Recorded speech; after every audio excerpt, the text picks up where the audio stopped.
Hi పిల్లలు, అందరూ ఎలా ఉన్నారు? ఈరోజు ఒక స్టోరీ గురించి చెప్పుకుందాం.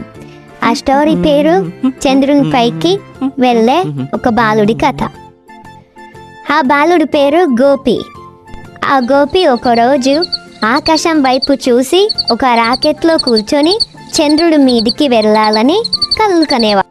అనుకున్నదే తడవుగా అతడు పుస్తకాలు చదివి స్నేహితుల సహాయం తీసుకొని తనే ఒక చిన్న రాకెట్ తయారు చేశాడు.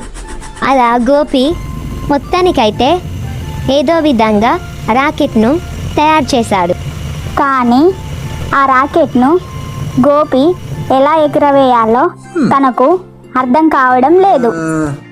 ఏదో విధంగా గోపి ఆ రాకెట్ను ఎలా ఎగురవేయాలో పుస్తకాల్లో తెలుసుకున్నాడు.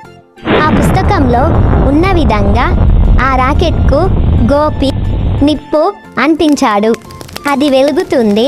అది చూసి గోపి చాలా ఆనందపడ్డాడు. అది మెల్లమెల్లగా పైకి ఎగురుతుంది. అది చూసి గోపి ఆనందానికి అవధులు లేవు. మొత్తానికైతే గోపి అంతరిక్షంలోకి వెళ్ళడానికి సిద్ధంగా ఉన్నాడు.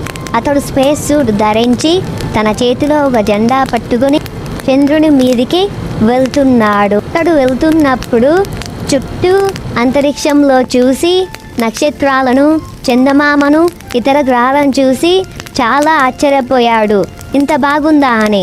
ఆ స్పేస్ క్రాఫ్ట్ మెల్లమెల్లగా చంద్రుని మీదికి ల్యాండ్ అవ్వడం ప్రారంభించింది.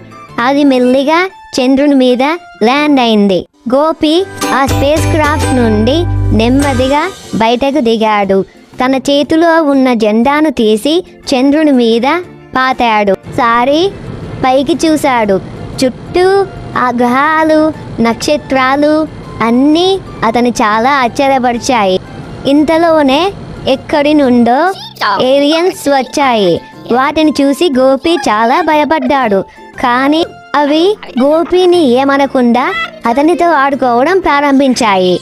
గోపి చాలా సంతోషపడ్డాడు. ఇంటికి వెళ్ళాల్సిన సమయం వచ్చిందని కాస్త సేపటికి గోపి తిరిగి భూమి వైపు బయలుదేరాడు.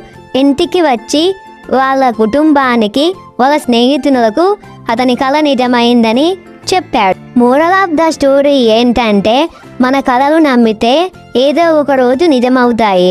దానికోసం కృషి చేయాలి. మా వీడియోలు కనుక నచ్చితే లైక్ చేయండి, సబ్స్క్రైబ్ చేయండి. Thanks for watching. ఇలాంటి వీడియోలు చాలా ఉన్నాయి. మీరు ఇచ్చే రెస్పాన్స్ని బట్టి మేము వీడియోలు చేస్తాం. అలాగే మీ మిత్రులందరికీ తెలియజేయండి.